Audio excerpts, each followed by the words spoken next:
Eu quero que você imagine uma cena.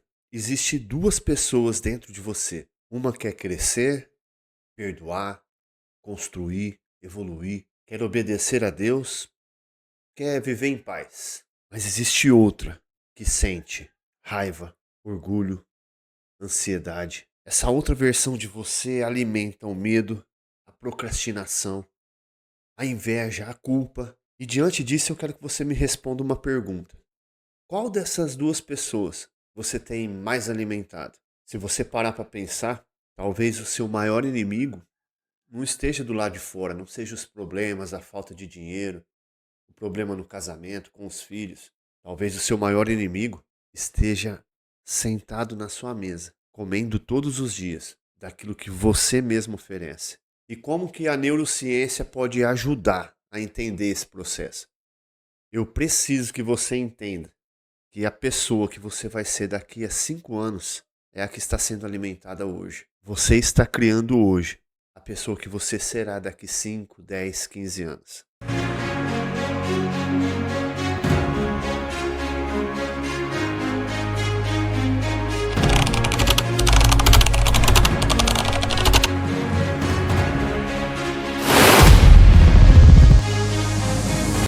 Meu nome é Mário Augusto de Souza, para você que não me conhece, e esse é o canal Eu Não Sou Pastor. Você está no programa A Luz do Dia, que vai ao ar todos os dias às 6 horas da manhã. Nós estamos nessa temporada maravilhosa, que é a temporada de reconstruir a sua mente. Nós estamos reconstruindo. E hoje nós estamos falando sobre a pessoa que você alimenta. Como que funciona isso lá dentro da neurociência? Eu vou trazer também passagens bíblicas, porque nós temos sempre que andar à luz da fé. E eu já quero começar entrando no assunto para você entender que a batalha, a sua luta, a sua guerra interna não começa, aliás, não só interna como externa, ela não começa nas suas ações. Muitas pessoas acreditam que os grandes erros, eles começam quando a gente faz alguma coisa, nas nossas atitudes, nas nossas escolhas, mas não. Eles começam muito antes. Os nossos grandes erros começam nos pensamentos que nós aceitamos. Foi isso que Jesus disse, que do coração procede os maus pensamentos. Do coração. Salomão também ensinou. O que tem que guardar, guarda o coração, porque é do coração que procede as fontes da vida. E Jesus disse isso. É do coração que procede os maus pensamentos. Dentro desse contexto de Jesus, o coração é no coração que está centralizado o centro das vontades, das intenções e, obviamente, das decisões. As decisões que nós tomamos, ela parte do coração. Porque se é do coração que procede os pensamentos, que é as fontes da vida, uma das fontes da vida é o quê?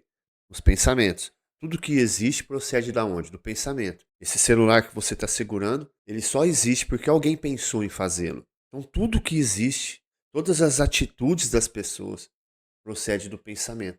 É aí que muita gente perde a guerra. A gente precisa entender que toda ação, toda atitude nasce primeiro dentro da gente. A neurociência explica algo semelhante sobre isso. Nós falamos no vídeo anterior sobre a neuroplasticidade. A neurociência explica que cada pensamento repetido, cada vez que você repete um pensamento, essa repetição ela fortalece as conexões neurais dentro do teu cérebro. Cada emoção, pensamento que produz emoção, ou seja, cada vez que você alimenta esses pensamentos e alimenta essas emoções, você reforça esses circuitos neurais dentro do teu cérebro. É simples, nós explicamos. Cada repetição, cada vez que você repete, o teu cérebro ele aprende por quê? Pela repetição. Você vai tirar a carteira de motorista, por exemplo. Aí você vai olhar, olha primeiro na embreagem, depois você olha no câmbio, você não consegue, né, mudar. Vai mudar a marcha, você olha ali para ver se está fazendo certo. Aí você vai repetindo, aquilo fica o quê? Automático. Isso é normal de todo o cérebro. Todo o cérebro aprende por repetição. E quanto mais você pratica, vai ficando cada vez mais fácil, cada vez mais no automático. É por isso que ninguém acorda de um dia para o outro tomado pela ansiedade. A ansiedade não nasceu assim, dormiu, acordou ansioso. De jeito nenhum. Isso foi o quê? Construindo ao longo do tempo. Agora eu quero que você imagine como se isso fosse uma trilha na floresta, por exemplo. Você está lá no meio da roça e aí tá cheio de mato. Aí você anda ali uma vez, você anda duas, você anda três, quatro, cinco. O que vai acontecer? Você vai abrindo uma trilha, você vai abrindo um caminho, você vai abrindo uma nova trilha, um novo caminho. É assim que acontece com o cérebro. Você pensa numa coisa uma vez, pensa duas, pensa três, pensa quatro, e vai passando ali, e vai passando. Aí você abriu o quê?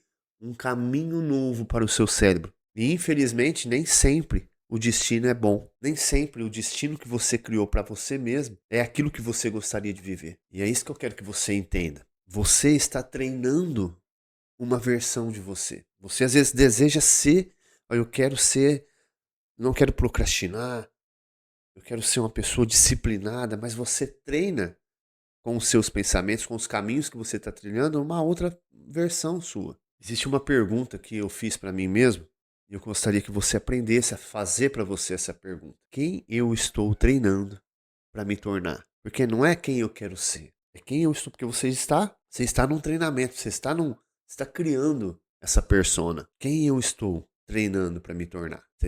Faz aí, repete comigo.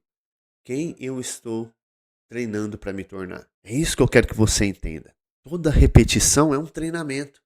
Toda repetição, toda reclamação, todo pensamento de medo, toda comparação, quando você se compara com alguém e se diminui, toda palavra de derrota, toda negatividade. Ah, não vai dar certo, eu já fiz uma vez, larga a mão. Você mesmo se treina por fracasso. Entenda que você não está apenas vivendo. Você está ensinando o teu cérebro todos os dias. E o pior, você está influenciando as pessoas que vivem à tua volta. Teu filho está copiando você. Tua esposa está te moldando. Nós somos influenciados e influenciadores também. E mais do que influenciando alguém, você está treinando você mesmo. E talvez esse seja o ponto mais importante desse vídeo. Se eu fosse você, eu anotava. Você não se torna a pessoa que você deseja ser. Você se torna a pessoa da atitude que você mais pratica. Você não se torna aquilo que você deseja. Você tende a se tornar aquilo que você pratica. Você não se torna quem você se deseja. Você não torna quem que você quer. Eu quero ser uma pessoa culta, não. Quero ser uma pessoa que não procrastina, que é disciplinada, de sucesso, muito dinheiro. Você se torna quem você pratica todos os dias. Desde o pensamento até as atitudes. Mas o mais bacana é que você não está sozinho. Nós não estamos sozinhos. Paulo escreveu isso aí lá em Romanos 7. Vamos ler comigo. Paulo escreve assim, ó: porque não faço o bem que quero, mas o mal que não quero, esse eu faço. Porque não faço o bem que quero. Até peguei aqui, ó. Romanos 7,19. Porque não faço o bem que quero, mas o mal que não quero, esse faço. Paulo escreveu isso. E quantas vezes a gente não se sente assim? Você sabe o que precisa fazer, mas faz justamente o contrário. Exatamente. Ah, não vou falar tal coisa. Quando ele vier, não vou falar. Aí você pega e faz o quê? Fala. Você fala assim, não vou fazer isso. Você faz exatamente o que você falou que não ia fazer. Isso é do ser humano. Isso não significa que você é fraco, que você não tem jeito, não. Significa que você tem uma luta dentro de você. Nós temos uma luta interna diária. Paulo escreve essa batalha, descreve, né, essa batalha como a carne e o espírito, né? Lembra quando ele fala: "Não andeis na carne, mas andeis no espírito"? Essa é uma luta diária que todo mundo enfrenta. E trazendo aqui para o olhar da psicologia, da neurociência, a gente entende que hábitos antigos cria resposta automática. Então, lembra quando eu falei lá de dirigir? Antigamente você olhava para. Aí começou a se tornar o quê? Hábito. Você engatar a primeira, pisar na embreagem, pisar no freio, pisar no acelerador, se tornou hábito. E isso se tornou comum, se tornou o quê? Automático. E assim é com os pensamentos, com as atitudes, a forma como você age. Ao passo que hábitos novos exigem o quê? Esforço da sua parte, um sacrifício, um esforço consciente, né? Até o quê? Até se consolidar, até virar hábito. Um hábito novo, por exemplo, a pessoa não faz exercício físico. Aí vou correr 5 quilômetros. Exige o quê? Um sacrifício, um esforço. Ninguém que vive uma vida sedentária vai do dia para a noite correr 5 quilômetros. Você não corre. Você precisa começar como? Caminhando. É isso que você tem que entender. A pessoa não passou a vida inteira gastando deliberadamente. Aí eu vou começar a aplicar. Vou guardar dinheiro de uma hora para outra. Não vai dar certo. Vai gradativo. Começa um hábito, você não fazia nada. Então você vai fazer o quê? Vai começar a caminhar 10 minutos, 20 minutos. Depois isso vai se tornando o quê? Um hábito. Você vai se esforçando, você vai andando, e aí você começa a dar uns trotezinhos um pouquinho mais rápido. Por quê? Porque você já saiu do sedentarismo, você já está caminhando, já tem 20 minutos, já tem 3 semanas, um mês que você está caminhando, tem 20 minutos a caminhada, então vou começar a dar uns trotezinhos. Aí fala, não, hoje eu vou correr um pouquinho mais. Quando você vê, você está correndo 5 km todo dia, correndo, velocidade de 5 minutos por km, que é uma velocidade até boa, que é a velocidade que eu faço. Hoje eu não estou fazendo mais, eu dei uma parada, perdi minha mãe, o emocional abalou, porque todo mundo passa por luta. Ninguém está aqui, não estou ensinando você como um professor que não passa por guerras. Perdi minha mãe, dei uma baqueada boa. Aí eu estou voltando. Voltei para academia, estamos voltando aos hábitos. Porque isso acontece. Você volta, depois você continua de novo de onde você parou. E vou te falar, quando você volta, quando você para voltar, o sacrifício não é que ele é maior, ele é grande, não é que ele é maior, porque você já sabe o caminho. Aí é só você forçar e falar, não, eu vou trilhar de novo, voltar a trilhar o caminho. E tá tudo certo. Você saiu fora da rota, tá tudo certo. O importante é o quê? É consertar. É importante você ter a consciência que a mudança da sua vida, ela é o quê? Um processo. Ela não vai ser uma atitude espontânea, de uma hora para outra, vou mudar de vida, agora eu vou ser assim. Já vi uma vez um colaborador falou isso. Não, então a partir de agora eu vou me comportar de tal jeito. Daqui a pouquinho, passava 2, 3 dias, já estava igual estava fazendo. Por quê? Porque a mudança ela tem que acontecer aqui, tem que ser alimentada. Você alimenta os pensamentos dessa mudança. Aí você alimenta o quê?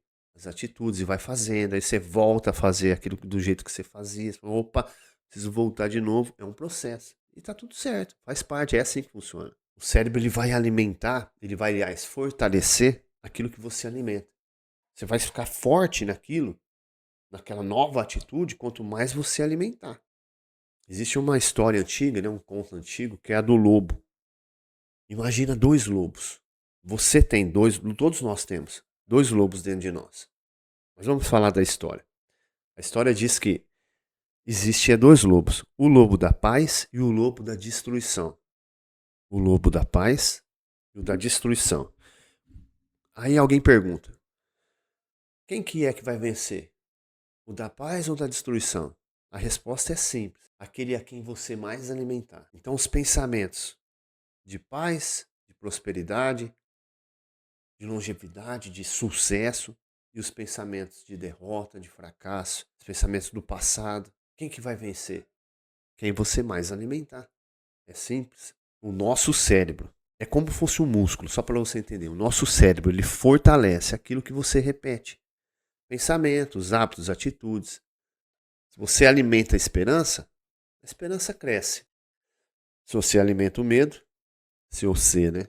Se você alimenta o medo vai crescer. Alimentou a esperança, alimentou a fé, alimentou o medo. É isso. Funciona assim, simples, mas passa batido de tão simples, porque não entra no automático. Isso aí tem que ter esforço, tem que ter dedicação, prestar atenção nos pensamentos. Tem pensamento ruim, negativo, de fracasso. Opa! Cancelado, cancelado. Tá amarrado em nome de Jesus o pensamento. Não interessa a ferramenta que você usa. O importante é você bloquear isso. E alimentar pensamentos que vai fazer você ter os resultados que você deseja. Eu vou dizer uma frase agora que vai mudar a forma que você enxerga a sua própria vida. Vai fazer um boom na sua cabeça. Você não está lutando contra o erro quando você o comete. Você não está lutando contra o pecado quando você cai nele. Você está lutando quando você escolhe o pensamento que alimenta na sua mente. Eu vou repetir. Você está lutando quando alimenta, quando escolhe aquilo que alimenta a sua mente. É uma questão de escolha. Vem na cabeça da esposa que o marido está traindo. É uma escolha alimentar esse pensamento. Ah, mas eu preciso ficar alerta. Claro, vigiar e orar. Mas é uma escolha. E sendo uma escolha, ela vai ter consequências. Para ficar mais fácil para você, escreve aí. Toda escolha, ela alimenta alguém dentro de você. Toda escolha alimenta alguém dentro de você. E isso não é só para pensamentos. Por exemplo, filmes, conversa que você assiste nas redes sociais, Lembra quando eu expliquei que o que você coloca diante dos olhos e dos ouvidos é que molda os seus pensamentos e molda automaticamente quem você é. É questão de ambiência, o ambiente que você está inserido. Os filmes que você assiste, as pessoas com quem você conversa, as amizades, os pensamentos, né? As músicas. Só ouve música de sofrência, de traição. Trair e trair mesmo. E aí tá lá dançando. Aí o cérebro tá lá absorvendo aquilo. Aí esse pensamento começa a fluidificar dentro de você. É assim que começa. Ah, é só uma música. Os adolescentes, né? Eu tenho 3 filhas. Às vezes eu vou falar com elas, ah, pai, é só um filme. É só um filme. Tá bom, filho. Eu nunca imponho nada. Eu sempre esclareço. Do jeito que eu converso com vocês aqui, eu converso em casa com as filhas. Aqui, né, com as filhas. Ah, tá bom, filho, é só um filme então. Você tem razão. E lá na frente, ô papai, você estava certo. Existe uma frase que eu gosto muito, que é aprender com as pessoas. Você pode encurtar o seu caminho se você aprende, por exemplo, com o erro de alguém. Ou até com um exemplo bom de alguém. Jesus, por exemplo. O que ele mais alimentava? Ele passava a maioria do tempo dele como? Orando. Lembra? Principalmente quando foi passar pela prova da cruz. Ele, antes dele ser preso, ele estava fazendo o quê? Orando. Levou Pedro, João e Tiago e falou assim, ó, vamos orar. Chegou, voltou, os caras estavam o quê? Dormindo. Pô, vocês não podem permanecer em vigília comigo, orando. Porque Jesus sabia que o que ele mais alimentasse dentro dele é o que iria fortalecer. Não teve um momento de fraqueza que ele falou, pai, se for possível, passa de mim esse cálice. Mas logo ele se recobrou dizendo o quê? Mas seja feito o quê? A tua vontade. Jesus teve que escolher, teve luta interna.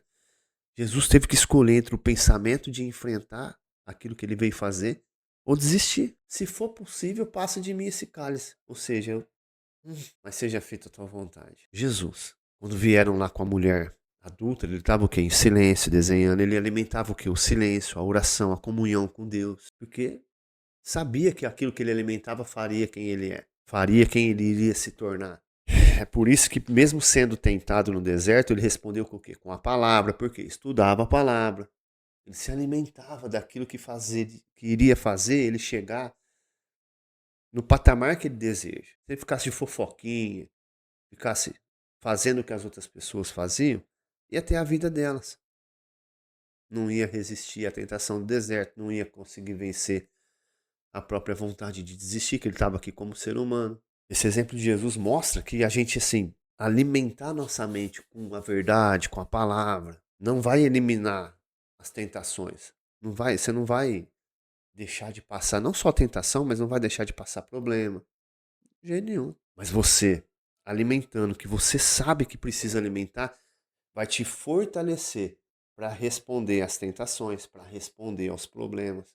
Como que você reage é que é o ponto clímax do negócio. É como você reage aos problemas, é como você reage.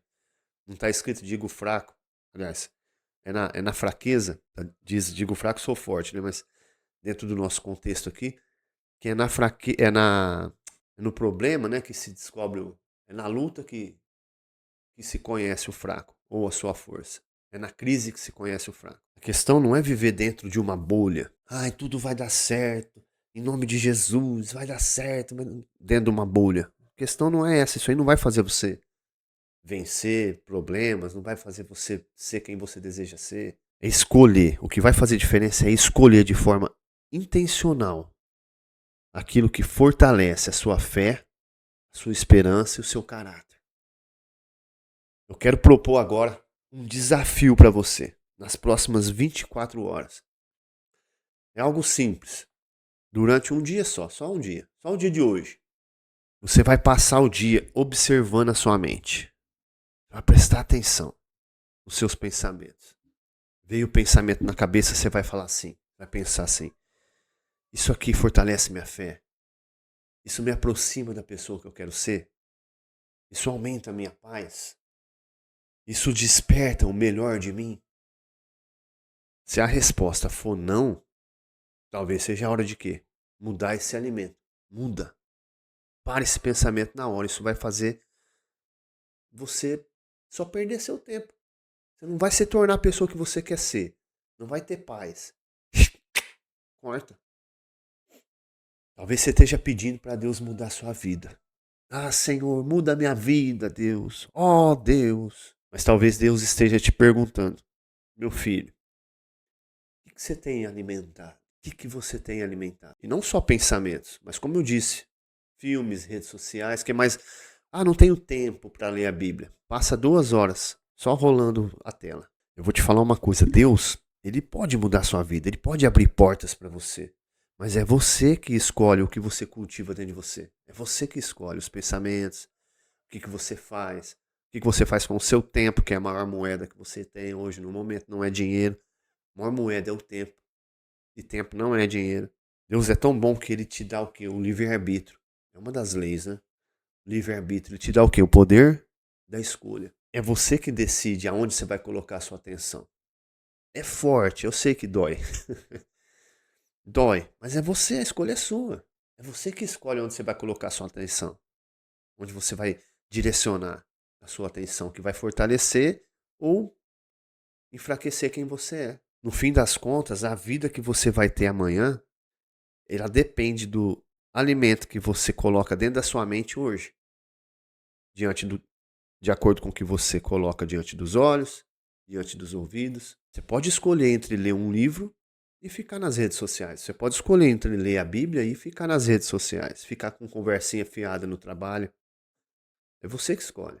Bora para esse desafio? Passar 24 horas olhando os seus pensamentos. O dia inteiro. 24 horas não, né? Hoje durante o dia. Saiu desse vídeo, começa já a observar os seus pensamentos. E eu quero pedir para você algo em troca. Você gostou desse vídeo? Esse vídeo te ajudou? Escreve aqui nos comentários. Hoje, para escrever, hein? Tô gostando de ver, gente. Pessoas estão escrevendo. Escreve assim, ó. Hoje eu escolho alimentar a pessoa certa. Isso vai ajudar o teu próprio cérebro a criar uma nova sinapse, uma nova trilha neural. Lembra quando eu expliquei do caminho? Você vai no meio do mato, você passa pelo caminho, aí abre o quê? Vai passando de novo, passa de novo, passa de novo. Então você está digitando todos os dias, você está digitando, você está abrindo uma nova trilha, um novo caminho no teu cérebro. Então digita aí. Eu escolho alimentar a pessoa certa. Isso pode parecer apenas um negócio à toa, assim, vou escrever não. Mas esse compromisso público que você faz, o teu cérebro está vendo. É um novo caminho que você está abrindo aí. Você está fazendo um compromisso público, você está escrevendo aí, né? Então você está se expondo. Eu sempre digo, né? Até a questão para abandonar um erro, por exemplo. Você quer abandonar um erro. Sabe o que você faz? Por isso que existe o negócio de confessar, né? A Bíblia fala, né? Confessa, né, os homens e abandona. Por que isso? Porque quando você confessa, quando você digita, quando você escreve, quando você se expõe, é uma vergonha. Para muitas pessoas é uma vergonha. Principalmente quando um erro, por exemplo. Se eu conto um erro, é uma vergonha fazer isso. O cérebro fala, pelo amor de Deus, o que você está fazendo? Eu lembro de um rapaz que trabalhava comigo, quando eu tomei a atitude de contar algo que eu tinha feito. Aí ele falou assim para mim, eu morro, mas não falo. Por quê? Porque não quer passar pela vergonha. Mas eu vou te falar que é essa vergonha que vai fazer você parar com isso. Quer abandonar um erro? Fala pra alguém. Fala para um. Não vai sair falando também, né? Pra um monte de gente. Mas confessa. Principalmente se você errou contra alguém. Chega e fala, eu errei contra você, assim, assim. Vai passar uma vergonha, seu cérebro vai. Aqui dentro vai arder. Mas eu te garanto que vai ser muito difícil. Você vai pensar 1000 vezes antes de cometer esse erro de novo. Por causa da vergonha que você passou, você não quer passar de novo. A exposição faz isso. Então, digita aqui. Hoje eu decido alimentar. Hoje eu escolho alimentar a pessoa certa. Fechou? E você que chegou aqui hoje pela primeira vez, não está inscrito no canal, já se inscreva, já dá sua curtida. Fechou? Vamos para cima junto. A hora é agora.